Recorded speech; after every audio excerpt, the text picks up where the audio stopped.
What's up, party people? This is Jonah at Survivor Sound in Oakland, California, selling a Farfisa VIP 500. This was gifted to me many years ago by somebody who owed me money, and it just sat there for a very long time. And it worked okay, but it wasn't easy to tune, etc. I mean, it just needed a full-on refurb, and it was a road warrior back in the day. Played many shows, and yeah, I have brought it back to a new glory. Let's see. So there's like some physical things that are pretty cool. Got the added bumpers underneath, and on the back side, got the added corners because when you tip it down from its upright position to its playing position, it always gets messy right on that corner. Anyways. The stand is long gone, but who needs the stand? Like, what are you going to set up a stand every time you play a show? So, let's see. I had a bunch of Tolex work done. Did a bunch of Tolex work, rather. Minor imperfections. Whatever. Latches, 4 of them. So, the lid absolutely stays on. Handles, 3 handles. 1 if you're extremely He-Man, but more realistically, you're going to carry it 2 people. Please, by all means, carry it with 2 people.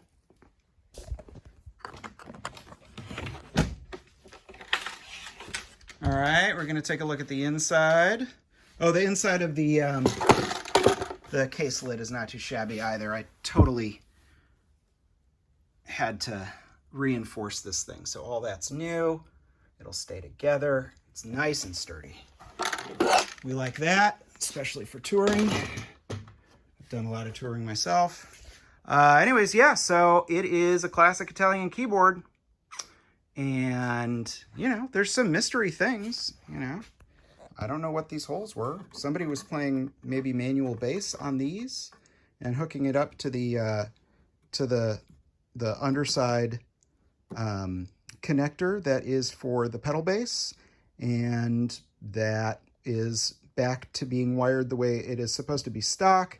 Very nice. And when it came to me, these weren't even in here. So I just left them because it's not really a problem. Let's see,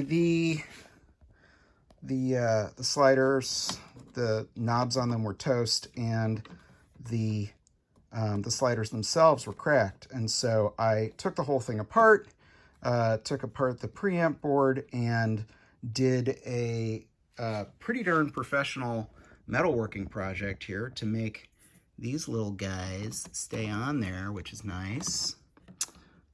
Get that guy back on there. See, don't take them off. You have a hard time getting them back on. Anywho,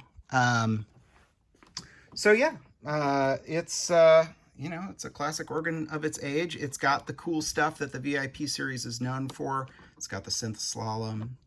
It's got manual bass, pedal bass, however you want to play it, String bass sounds good. Attack is like the bass version of percussion.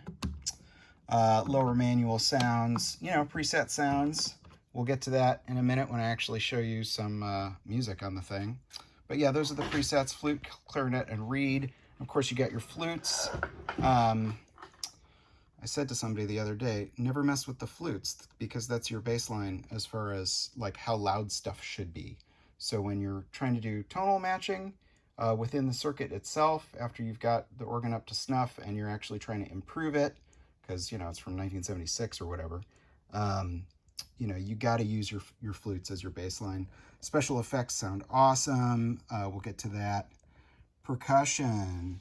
This percussion, I gotta say, is like a little bit more capable than, I don't know, that Hammond A100 over there.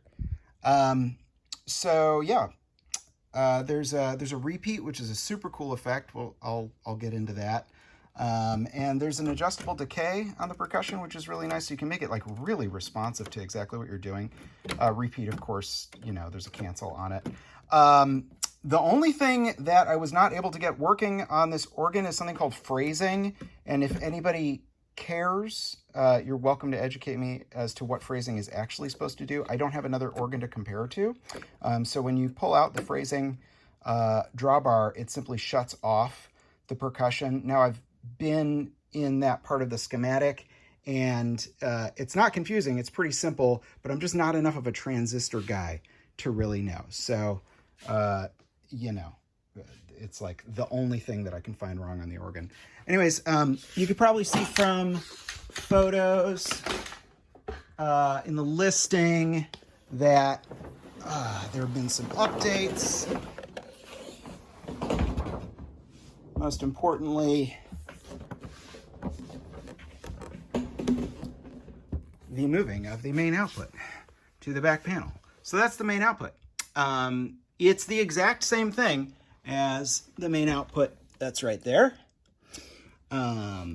Just tapped off the exact same place in the circuit. And of course there's an IEC power cord, because who needs a built-in power cord on a keyboard? That's ridiculous.